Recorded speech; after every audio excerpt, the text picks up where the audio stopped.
So for 8 years, I played the clarinet growing up. Well, actually, that's not true. I took lessons, but I'm not sure I actually played the clarinet. I went to hear Michael Tilson Thomas perform with a symphony orchestra, and there was a clarinetist playing a solo. And the first few notes were the middle C, the easiest note, the first note they teach you.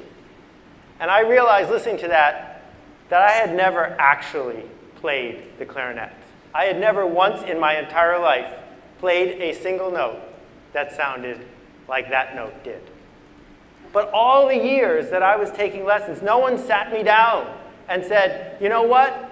None of this matters. None of the notes and the songs and all that stuff we keep piling on for you to do matters if you can't play a single note that people actually want to hear. And I spent a lot of time thinking about that. Why was it? Part of it was that I didn't care enough. I didn't care enough to put myself into it in a way that would touch another person.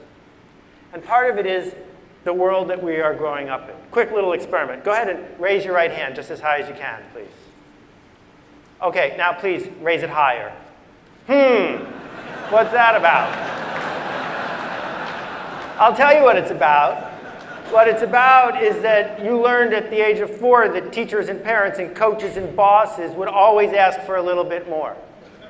And so it's safer to hold a little bit back. It's safer to care just a little bit less. But now we live in this world where we get a chance to dance and to leap and to hack and to do things that touch other people, right? But we're so eager to add another tweet and do another thing and put another thing on the pile because it's safer. It gives us a way to protect ourselves.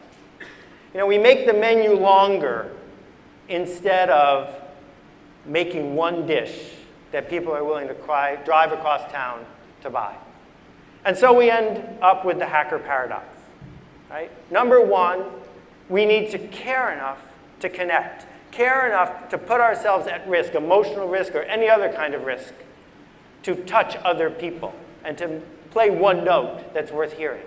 But we also have to be brave enough to ship it before it's ready, because it's never ready. It's never the right time. Gutenberg launched the printing press when fewer than 8% of the people in Europe knew how to read. Carl Benz launched the car when it was against the law to drive, when there were no roads sufficient for cars, and when, of course, there were no gas stations or all-night drive-through liquor stores. And so the question we have to ask, given the leverage that we've been given and the way our culture is so open to notes that matter, is this. Yeah, we're probably going to succeed. The people in this room have succeeded beyond most people's dreams. That's a given. The question, as my friend Shalene told me, is not that, but will you choose to matter? Will you choose to actually make music?